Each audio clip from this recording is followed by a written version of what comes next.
افغانستان کشوری است با بالاترین نرخ بیسوادی در جهان. بر اساس تعریف جدید یونسکو، خواندن و نوشتن دیگر به تنهایی نشان دهنده باسوادی نیست. سواد شامل مهارت‌هایی مانند شناخت، درک، تفسیر، برقراری ارتباط و محاسبه در زمینه‌های مختلف می‌شود. بر اساس تازه‌ترین آمار یونسکو، 80% زنان و 50% مردان در این کشور بیسواد هستند.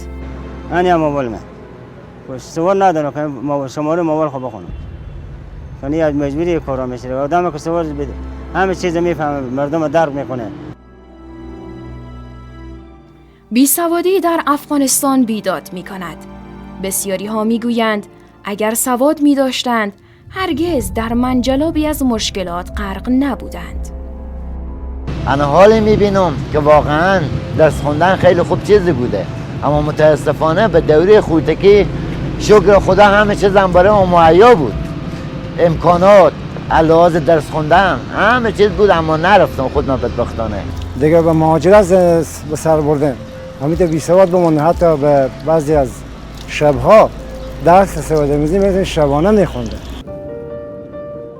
فقر اقتصادی، مهاجرت، کوچ اجباری و مسائل اینچنینی سبب شده تا هر روز ریشه های نهال شوم بیسوادی در افغانستان قوی تر شود. کودکان زیادی با رویای رفتن به مکتب صبح از خواب برمیخیزند، اما به دلیل فقر اقتصادی سر از خیابان‌ها در میآورند. کودکانی که با کودکی بیگانه و با گرسنگی آشنا هستند. یا کار میبره که کار باشه کار کنه. ما خدناش ما مکتب شروع کار کنه که چیزی باشه ببرم خونه. مشکل بیسوادی در افغانستان نه تازگی دارد و نه پایان. با این حال 3 دهه پیش پروفسور سکینه یعقوبی برای مبارزه با این پدیده شوم لباس رزم پوشید تا با تبر علم ریشه های جهل و نادانی را بخشکاند.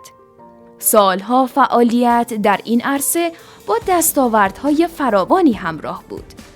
با تلاش فراوان و اقداماتی کم نظیر مانند تأسیس انستیتیوت آموزشی افغان، جهت عدالت و دسترسی همگان به سواد و تألیف کتاب‌های مختلف، با شایستگی تمام لقب مادر آموزش و پرورش افغانستان را کمایی کرد. I remember that education changed my life.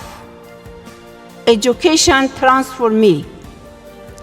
Education gave me my dignity. Education gave me a status. Education gave me stability. Gave me financial stability. That was education that is provided for me. قدرت واقعی نه در زور بازو، بلکه در دانشی است که ما را به فهم، تدبیر و آینده‌ای روشن می‌رساند.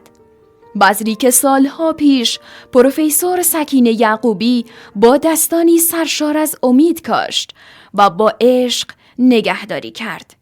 امروز به درختی پربار بدل شده است. آتش پروفسور یعقوبی برای روشن ساختن تاریکی‌های جهل و بیداری ذهن‌ها سیری ناپذیر است. او برای رساندن آموزش به صورت رایگان و به خانه خانه افغانستان رادیو تلویزیون معراج را تأسیس کرد.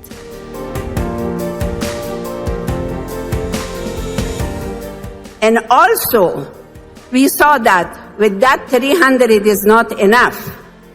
We must educate millions, which AOL did before. So what we did, we put our TV station in disposal of education service. So we did online broadcasting from 7th grade through 12th grade in front of TV every day. Every day.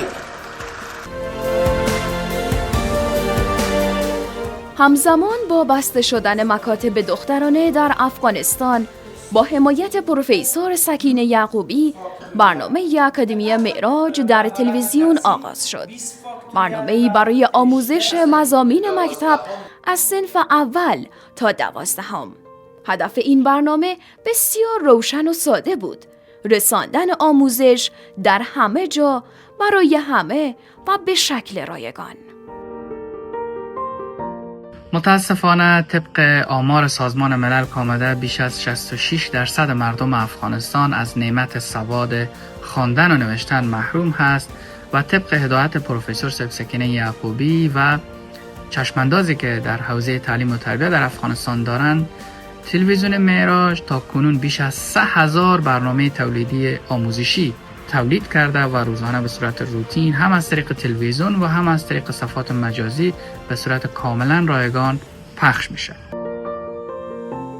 احساس خرسندی و شادمانی دارم از اینکه میتونم برای قشری از زنان و بانوانی که محروم هستند از رفتن به مکاتب و رفتن به مراکز آموزشی و یا رفتن به مکاتب در نقاط محروم افغانستان میتونم کمکی کرده باشم. و همچنان به تمام ویدیوهای آموزشی و ویدیوهای درسی از طریق یوتیوب معراج دسترسی دارند. برای ما کامنت ها و سوالات برای ما ارسال میکنن و باز ما در اسرع وقت سوالات از اونا پاسخ میدین و همچنان به موضوعاتی که نیاز دارن معلومات ارائه میکنین و اونا از این طریق به آموزش دست پیدا میکنن.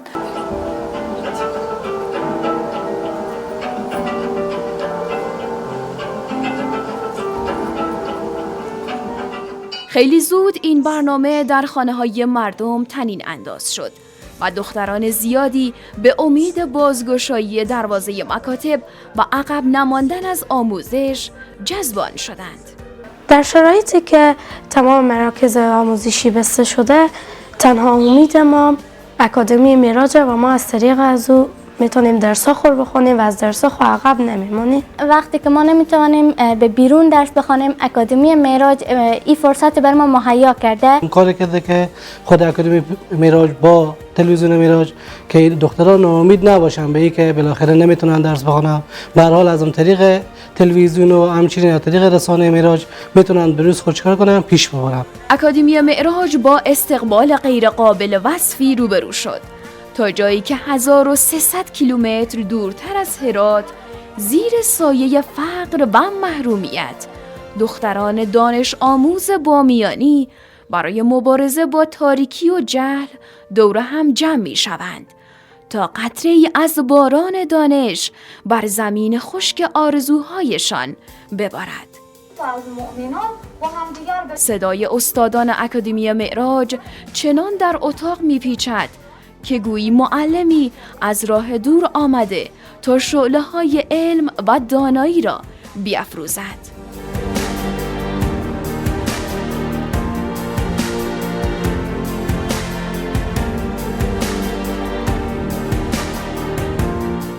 اینجا قداسای خود جمع شده، صوت 1 بجه از تلویزیون معراج در سای سین مکتب دنبال مونه.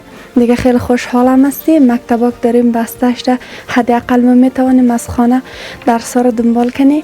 یگانه راهی که اینا باید درس‌های خود تعقیب کنه، درس‌های خود بخونه، همین تلویزیون معراج یا تلویزیون شماست. این کار بسیار نیک است. ما برای دوام ازی، برای تقویه ازی، برای گسترش و شعبه های بیشتر ازی خواهان هستیم. تعلیم و تربیت از جمله اهداف والای خود تلویزیون جهانی معراج است که باید برای مستحقین برسه. ایجاد برنامه پانتون معراج، ایجاد برنامه سواد آموزی معراج انسان و سایر برنامه‌ای که همه کلاً بر مبنای تعلیم و تربیت استوار هست. من یقین دارم که خود تلویزیون معراج در این راستا و رادیوی معراج عطف توجه کرده که بینندگان ما و شنوندگان ما وقت تقدیر میکنن، وقت تمجید میکنن، این نشانه عزیز که اونا از هم استفاده میکنن. تلویزیون معراج با حمایت پروفسور سکینه یعقوبی در صدد تولید برنامه‌های بیشتری برای مبارزه با بیسوادی شد.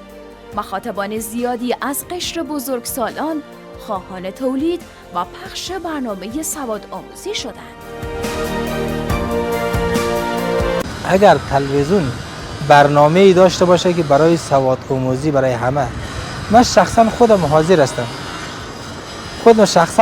هستم که 3 ساعت از کارگری رو میگذارم کنار، 3 ساعت از کارگری که میزنم که من بتونم یک سواد یاد بگیرم، بتونم یک جایی برسم، بتونم خود بشناسم. خیلی افسوس میکشه اگر برنامه تلویزیون داشته باشی. ما همه تلویزیون که برنامه چیز باشه من نوشته میکنم، هرچی باشه حاضر باشه، ما حاضر هستیم. بین از 33 تا ما چند حرف دری داریم؟ 4 حرف دری داریم که از این جمله داریم حرف بعدی، حرف گاف. از جمله 33 حرف زبان دری. بدون تلف کردن وقت، تلویزیون معراج به خواست مخاطبان لبیک گفت. با ساخت دکور و استخدام بهترین استاد، برنامه سواد آموزی در 88 ساعت تدارک دیده شد و روی آنتن رفت. برنامه سواد آموزی از طریق تلویزیون بسیار مؤثر برای تمام عزیزان، به دلیل از اینکه کسانی که فرصت ندارن، کسانی که نمیرسن یا محدودیت دارن، میتونن با استفاده از تلویزیون با داشتن یک کتابچه قلم سواد را به صورت کامل و جامع فراگیرن. محوریت اصلی کار رادیو تلویزیون معراج در حوزه آموزش سواد آموزی هست، چرا که میلیون ها نفر در افغانستان کاملا از نعمت خواندن و نوشتن سواد محروم هستند و این پکیجی که ما تولید کردیم در طول 6 ماه برای میلیون ها نفر به صورت رایگان در دسترس از اونا قرار داره و ما میلیون ها مخاطب داریم در حوزه سواد آموزی.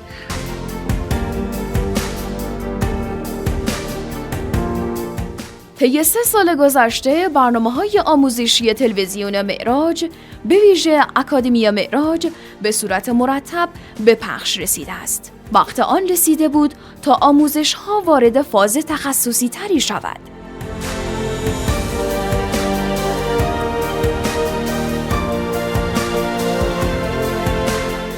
روی همین اصل برنامه پوهنتون مجازی معراج کلیک خورد. آشنایی با مهارت‌های کامپیوتر فرصت‌های شغلی را چند برابر می‌کند.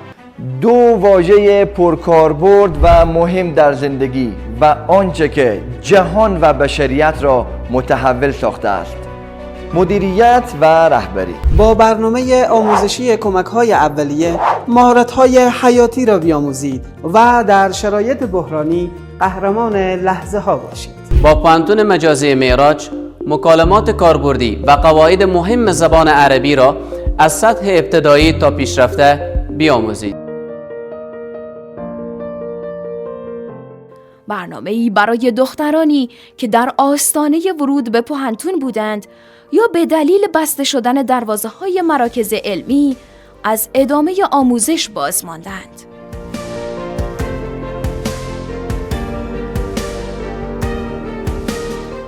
روند استخدام استادان آغاز و بهترین اساتید برای ارائه دروس به زبان ساده آغاز شد. پوهنتون مجازی معراج با استفاده از روش‌های نوین تدریس و جلوه‌های تصویری در حال ارائه است. توصیه ما برای جوانان این هست که اگر دنبال کسب سواد هستن و میخوان آموزش ببینن این مسائل، در هر قسمت که اونها علاقه ای دارن میتونن برنامه متفاوت رادیو و تلویزیون معراج دنبال کنن و این خیلی راحت برای افرادی که مصروفیت دارن یا نمیرسن که به یک مکتب یا کورس و یا هم یک نهاد تحصیلی برن، خیلی راحت میتونن از طریق شبکه‌های اجتماعی و از طریق سوشال میدیا، رسانه معراج دنبال بکنن. دروس دانشگاهی نیست، کسایی که به تحصیلات عالی علاقمند هست در چند رشته کامپیوتر ساینس، مدیریت و رهبری، کمک‌های اولیه و همچنان زبان عربی تولید شده و به زودی دروس دیگر هم تولید میشه.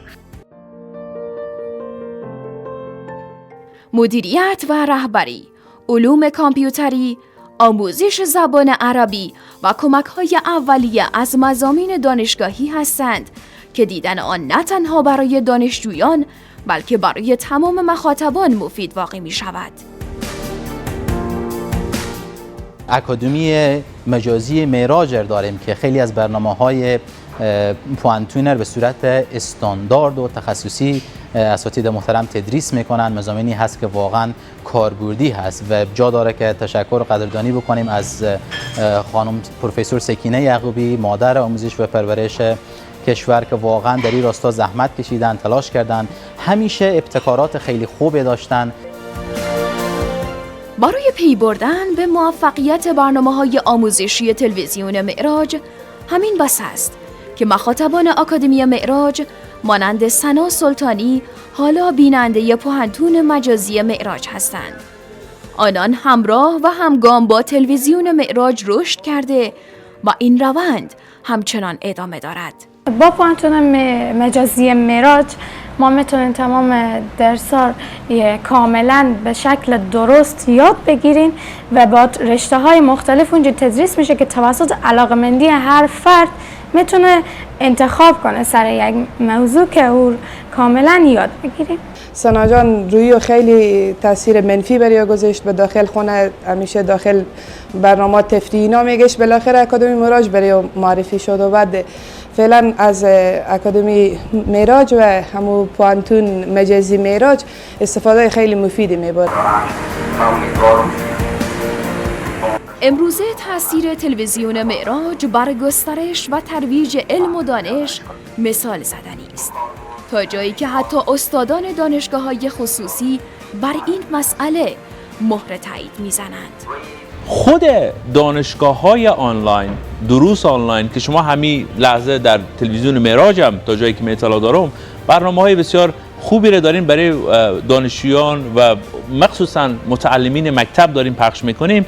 این دانشگاه هم که در کنار از او داره فعالیت میکنه همیشه ملاکی نبوده که ما مدرک بگیریم از جایی، یعنی خیلی گرفتن مدرک مطرح نیست. چیزی که در کسب علم و دانش همین لحظه در دنیای خارج از افغانستان هم خیلی مطرح است که شما چقدر ظرفیت شما بلند رفته، چقدر آموختین. تشکری بکنم از تلویزیون معراج که چنین برنامه را فراهم ساخته تا ای که به خدمت این جوانای ما باشه و توصیه من به جوانایی هست که انشالله بتونن به پهلوی یک رشته تحصیلی به شکل به اصطلاح حضوری بتونن یک رشته خوبی به شکل مجازی هم با تلویزیون معراج همگام باشند و او را پیش ببرند.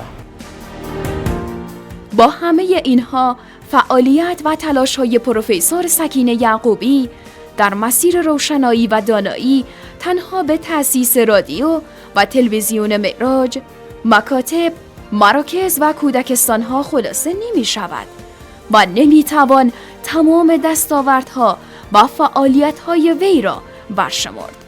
برپایی سمینارهای ارتقای ظرفیت معلمان، نهضت زنان هدفمند، کلوپ جوانان، ارائه خدمات رایگان و آگاهی‌های صحی برای مردم و حمایت از ارزش‌های فرهنگی کشور بخش دیگری از فعالیت‌های ایشان است.